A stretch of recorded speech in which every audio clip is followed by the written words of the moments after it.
Bismillahir Rahmanir Rahim. I welcome you all in today's session related to strategic management and business policy.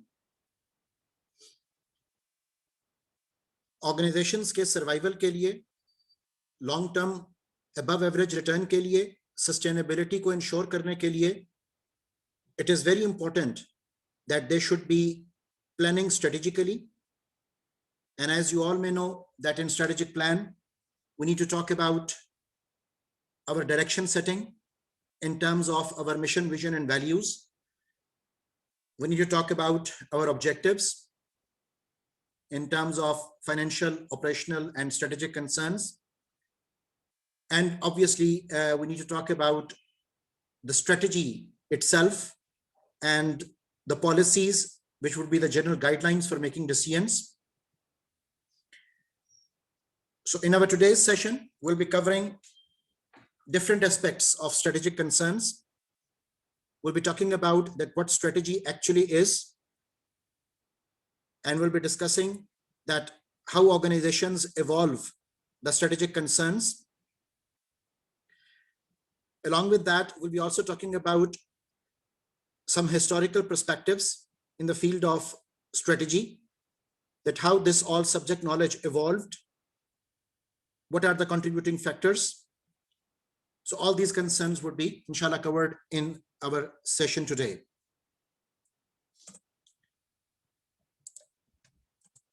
Whenever I think about the strategy, this particular game of chess always echoes in my mind, because right now this is more like a marketplace. This is more like a competition going on. This is more like rivalry. And obviously, there is struggle for survival. And there is an effort to sustain and maintain your position in this particular market field.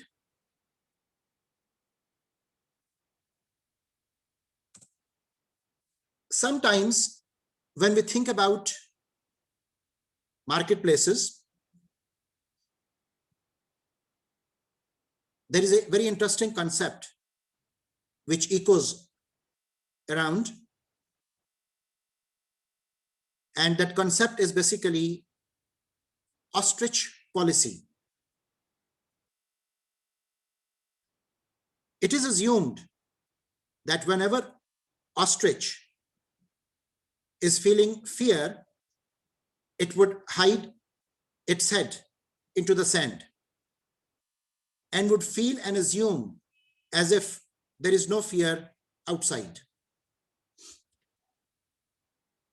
Same metaphor is picked by different experts of the field, and they have evolved the terms like ostrich policy, ostrich effect, ostrich algorithm, and obviously ostrich strategy. But the real world practices are a bit different from this assumption of ostrich.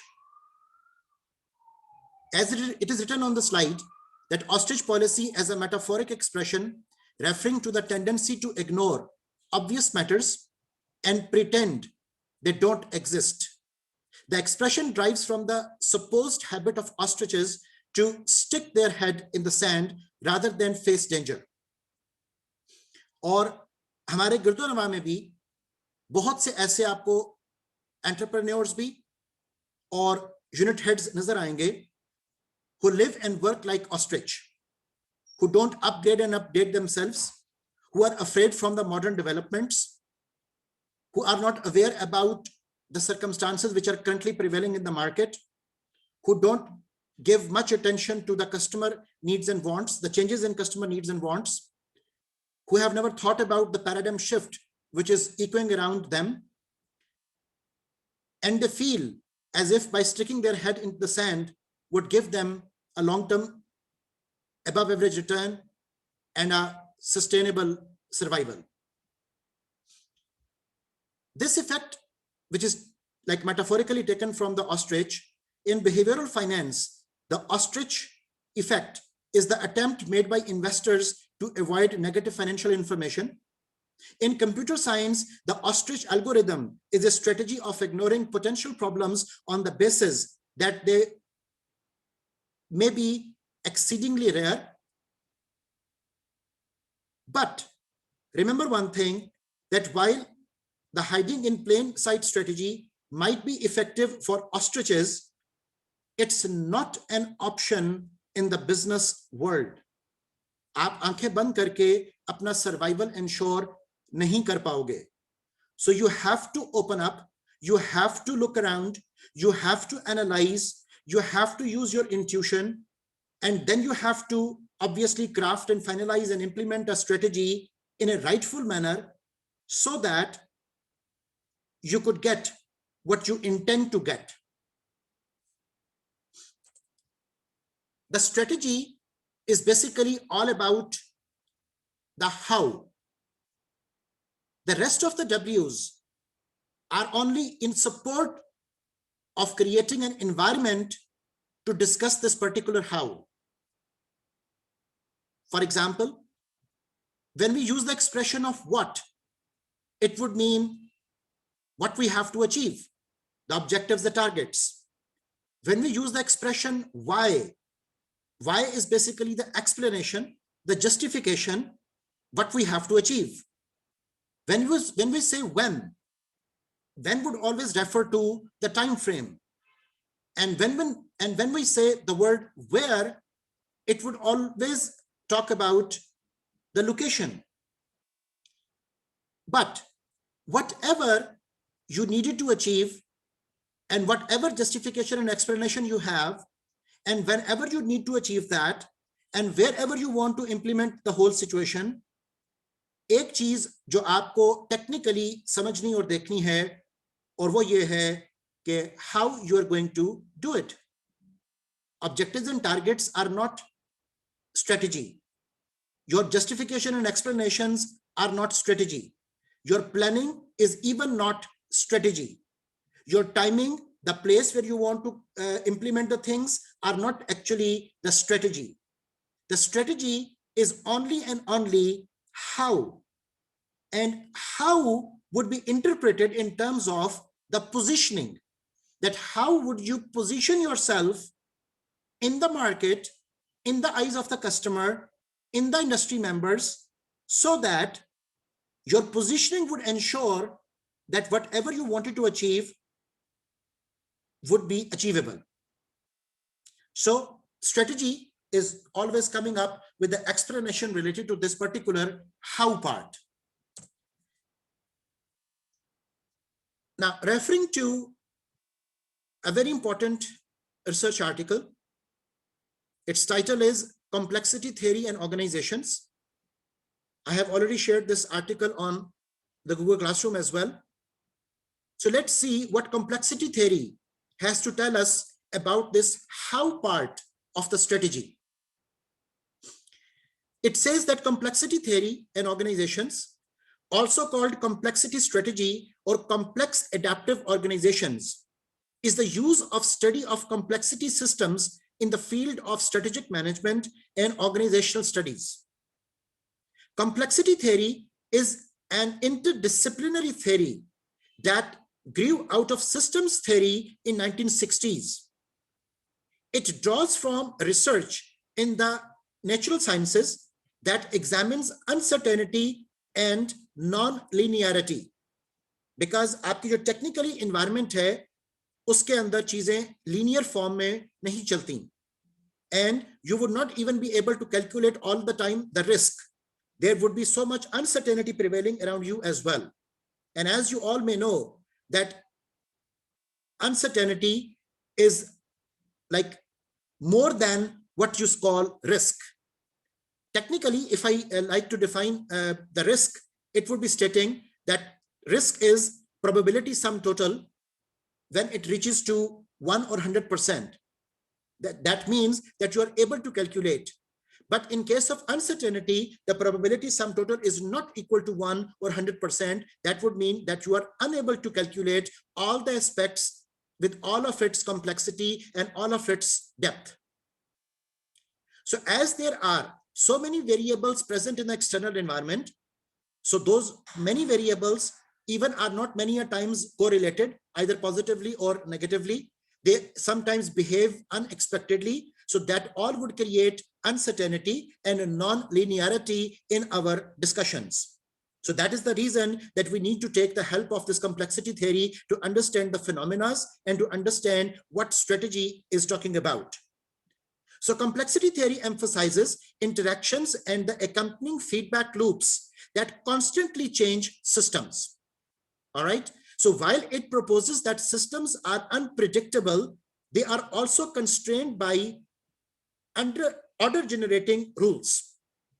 Okay so हमें बहुत सी चीजों के दरमियान में, variables के दरमियान में, constructs के दरमियान में जो सिंक्रोनाइजेशंस हैं, जो पैटर्नाइजेशंस हैं, जो उनके ओरिजिनलिटीज हैं, उन चीजों को टेक्निकल ग्राउंड्स के ऊपर वो अंडरस्टैंड करना पड़ेगा और पिकअप करना पड़ेगा.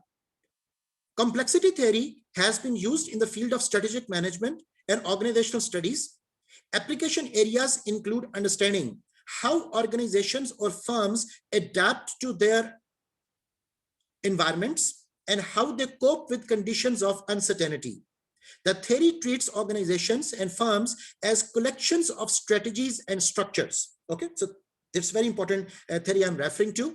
The structure is complex in that they are dynamic networks of interactions and the relationships are not aggregations of the individual static entities. Right इसकी हमने कुछ थ्योरी जो है उसको हमने ऑर्गेनाइजेशनल थ्योरी के जो कॉन्सेप्ट्स हमने डिस्कस किए थे उसमें भी हमने कवर किया था. So they are adaptive in that the individual and collective behaviour mutate and self organise corresponding to a change initiating micro event और कलेक्शन ऑफ इवेंट्स. यहां पर ये लास्ट लाइन जो है ये हमें रेफर कर रही है to all the discussion we did in organisational development. So this particular theory I am referring to which is complexity theory is basically comprehending the details coming from organizational theory field, organizational development context, change perspectives, strategic aspects, organizational structural designs and other aspects as well, कि जिन सब के साथ हम एक पूरे holistic system को वो समझ पाए और फिर ये अंडरस्टैंड कर सके कि हमें उसमें किस कदर इन्वेस्टिगेशन, किस कदर एनालिसिस की with the passage of time वो जरूरत होगी.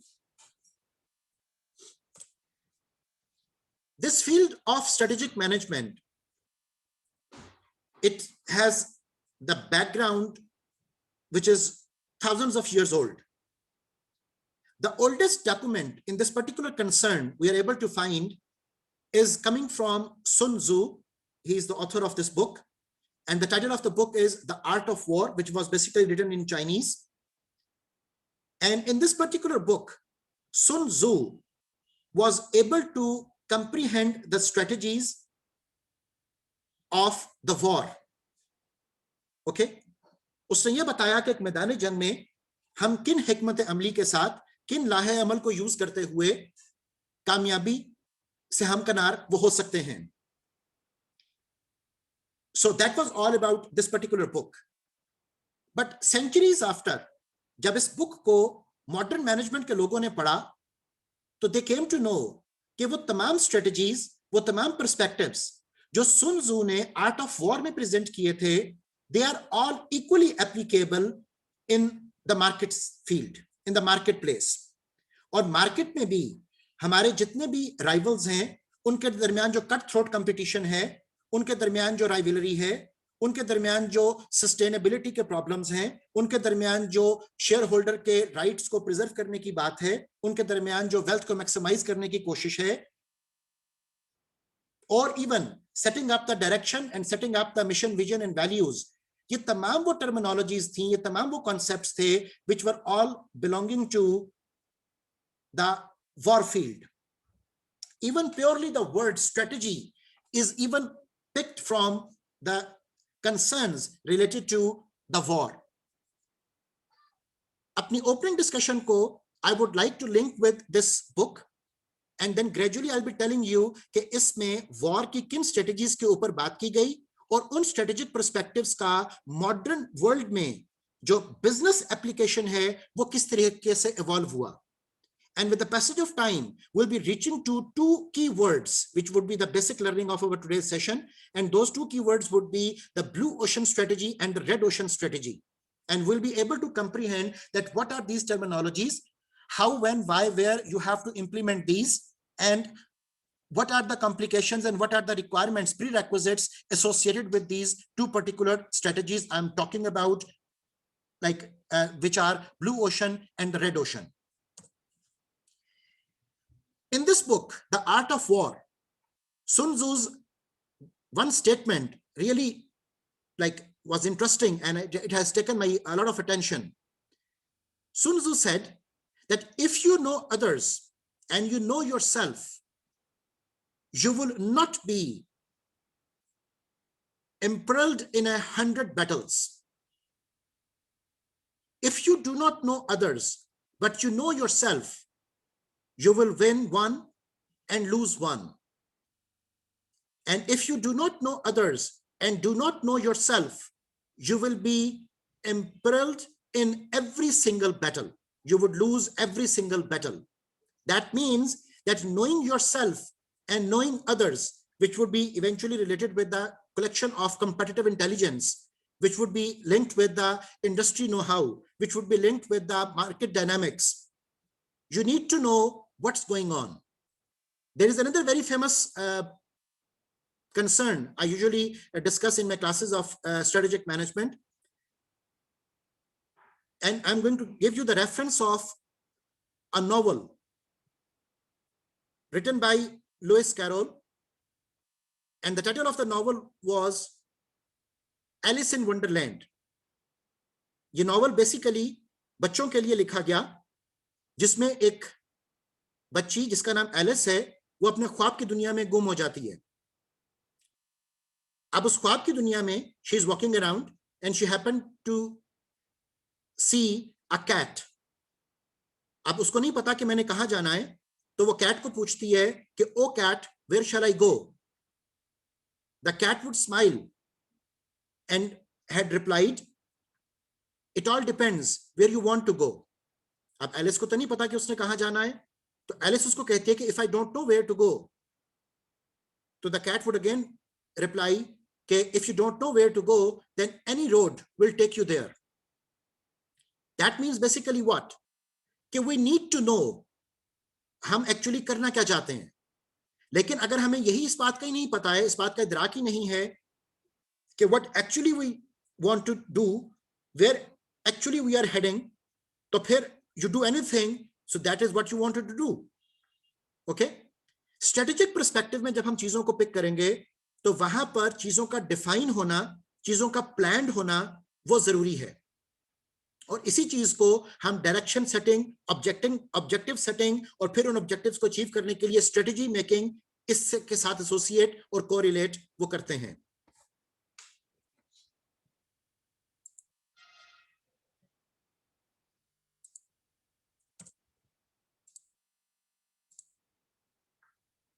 Now, coming back to the discussion given by Sun Tzu in The Art of War, another sentence I really loved, and look at the beauty of this particular sentence. And the sentence is, the purpose of war is peace.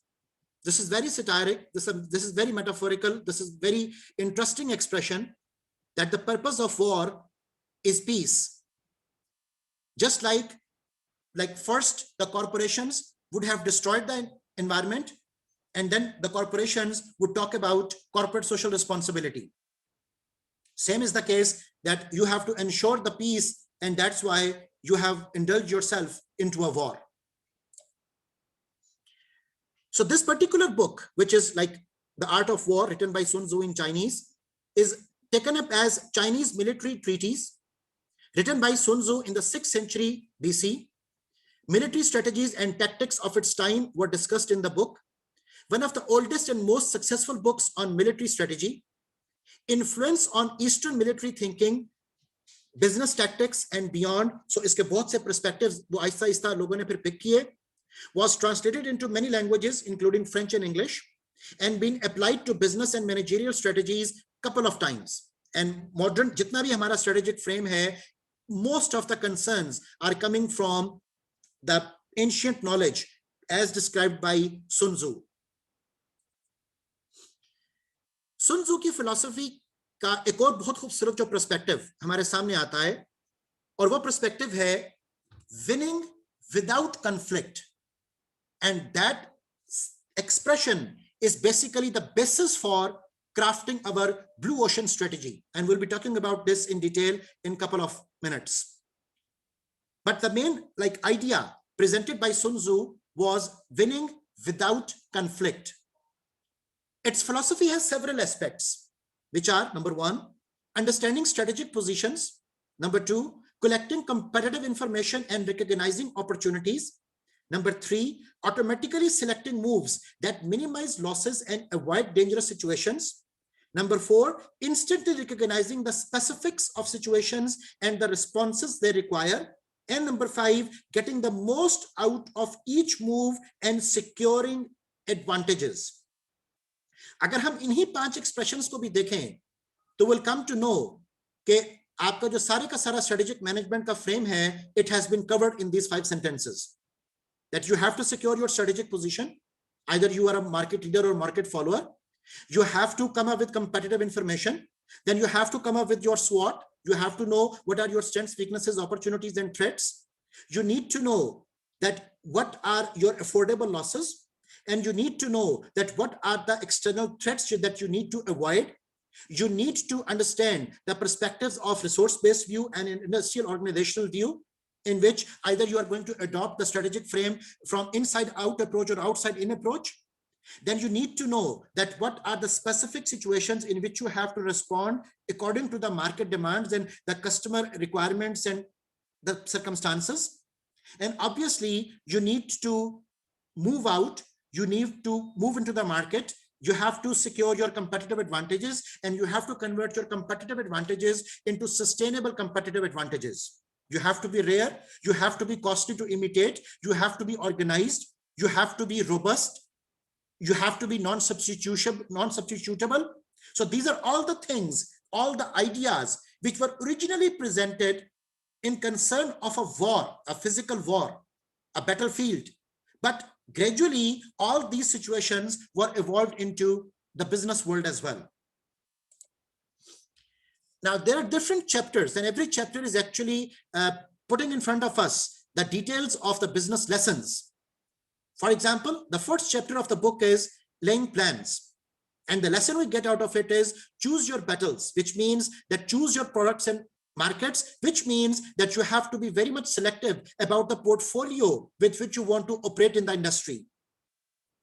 So the art of war, as I have picked another sentence from the book, the art of war is of vital importance to the state. Okay, just like we can use the expression of industry as well.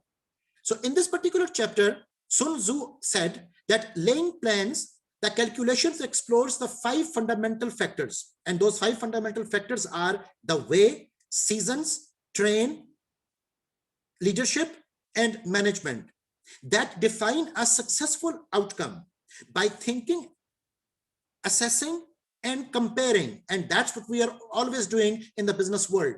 By thinking, assessing, and comparing these points, you can calculate a victory.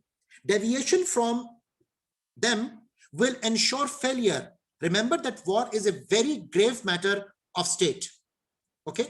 Now, these particular 5 factors, which are identified in chapter number 1, the way, the seasons, the terrain, the leadership, and the management. Let me quote these expressions in terms of business requirements. And look at this particular diagram I'm showing you on the screen, that when you have to define your competitive position, there are 5 elements which we have just talked about on the previous slide. And those 5 elements are basically, in this particular diagram, I'm quoting the word heaven, which means trend over time. Then the leader, who is providing the guidance and the care and the empathy. The philosophy, which is corporate culture and mission. The methods with which the organization is being established and the processes are being incorporated. The ground, which is actually the marketplace. And then you have to take the action position yourself accordingly, know the circumstances and environment, develop your future vision, and then act accordingly again. And this loop would be carried on day in and day out. Okay, so these are all the 5 elements which were actually discussed in terms of the war, but we can translate all these things in terms of the business circumstances and business environment as well. Chapter number 2 is talking about waging war. And in this waging war, the lesson actually given was that timing is essential, maintaining competitive advantage. And through that particular timing, you can also achieve first mover advantage. In this particular chapter, the lesson which Sun Tzu put in his book, it was that the challenge explains how to understand the economy of war and how success requires making the winning play, which in turn requires limiting the cost of competition and conflict. The third chapter is talking about attack by stratagem. And the basic lesson we can learn from this chapter is that know yourself and know the enemy, which means that you need to know what is the competition, how many local, how many national, how many international, how many multinational firms are operating in your particular industry, what is the industry concentration level, and out of that industry concentration level, how can you get your part, which is in business expressions known as PIE, stands for PIE, which stands for potential industry earning. So you need to ensure your potential industry earning out of the industry concentration with which you are operating in particular market. So in this particular chapter, when we again correlated with the battlefield, it says the plan of attack defines the source of strength as unity, not size, and the 5 ingredients that you need to succeed in any war. As I have just told you about those 5 ingredients, now the little different expression is being quoted over here. It said that in order of importance, these 5 ingredients are to be taken as a recipe for success and as a recipe for strategy.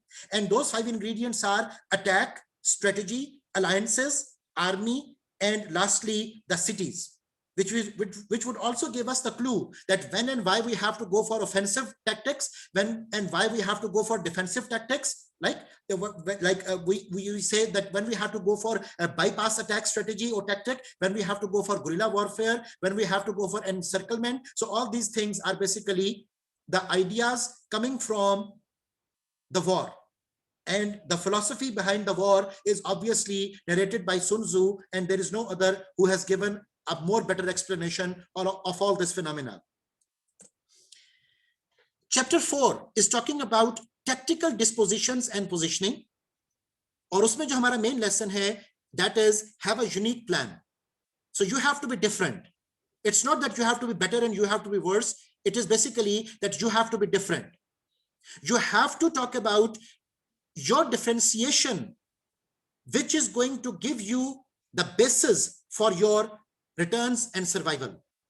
So the good fighters, now I'm again referring to the contents of the chapter from the book of The Art of War. It says that the good fighters fight first, which means they put themselves beyond the possibility of defeat and then wait for an opportunity of defeating the enemy. ठीक है, तो अपने आप को market में आपने position इस तरीके से करना है, अपनी प्रोडक्ट एंड सर्विसेज को डिफरेंशिएट ऐसे करना है कि आप would become the first choice of the customer, the first choice of the demand. Okay, so market demand आपको respond करे बकिया सब competition को छोड़कर. So that is what we call strategy, that how you are going to do this. So tactical dispositions में it says that positioning explains the importance of defending existing positions until you can advance them, and how you must recognize opportunities, not try to create them. Okay, so आपका जो differentiation है actually वो इस बात को ensure करेगा कि आप market में किस position पर survive वो कर रहे हो और कब तक वो survive करते रहोगे, जब तक आपने अपनी differentiation को वहां पर maintain रखा. Otherwise, if you are not costed to imitate, so you will be soon run by your competitors. Okay, chapter number 5 is talking about energy and directing, and the lesson we have learned out of it is that the best way to win is not to fight at all. You have to focus upon your resource-based view. You have to focus upon that what are your competitive advantages. You have to focus upon that what are your core competencies. And then you have to say that with your core competencies and competitive advantages, what are the areas, what are the portfolios, what are the markets, what are the domains in which you can best perform. Okay, so the best way to win is not to fight at all. It's not that you have to always call the competition. Sometimes avoiding the competition is the right strategy. So a clever fighter is one who not only wins, but excels in winning with ease. Otherwise, आप competition को beat करने के लिए अपने most of the resources exhaust कर देंगे, and you would not be left with much of the energy and resources to secure your own position in the market in the eyes of the customers. So energy and directing explains the use of creativity and timing in building your momentum. And then you have to maintain that momentum. And the couple of organizations which lost that momentum in the past, those organizations have become stories of the past. They are no more there. And only the organizations which were able to maintain the momentum, which were able to come up with creativity and innovation, only those are the companies which are having the survival, which are actually operational in the industry in a fruitful way, which are actually maximizing the wealth of the shareholders. Chapter number 6 is talking about weak points and strong illusion and reality. That is the title of the chapter. And the lesson we have learned out of it is disguise your plans. And I have taken few extracts from the book. And the extract I have taken is that whoever is first in the field and awaits the coming of the enemy will be fresh for the fight. And that is what you call first mover advantage. No doubt there would be certain disadvantages as well, but we have to see that in our cost versus benefit analysis, which option is giving us more return, more fruitful outcome. So whoever is first in the field and awaits the coming of the enemy will be fresh for the fight. Whoever is second in the field and has to hasten to battle will arrive exhausted. Okay, so jitni der mein aap leader ko copy karoge, utni der mein leader would be there to come up with more differentiation, and leader would be there to come up with more creativity and innovation. So it's a continuous move. It's a continuous fight that I tell you. So weak points and strong illusions and reality explains how your opportunities come from the openings in the environment caused by the relative weakness of your enemy in a given area. So you have to be very much cautious. You have to be very much vigilant in concerns that what are the circumstances prevailing around you and how you can cope up with the pressures of the uncertainty, with the pressures of the prevailing variables in the external environment, the political pressure, the socio-cultural circumstances, the economic uncertainties. You have to be very much vigilant. You need to know that what are the technological upgradations coming in, what are the ecological factors coming in. So we'll be continuing from the same point in our next session. Please join. Hurry up.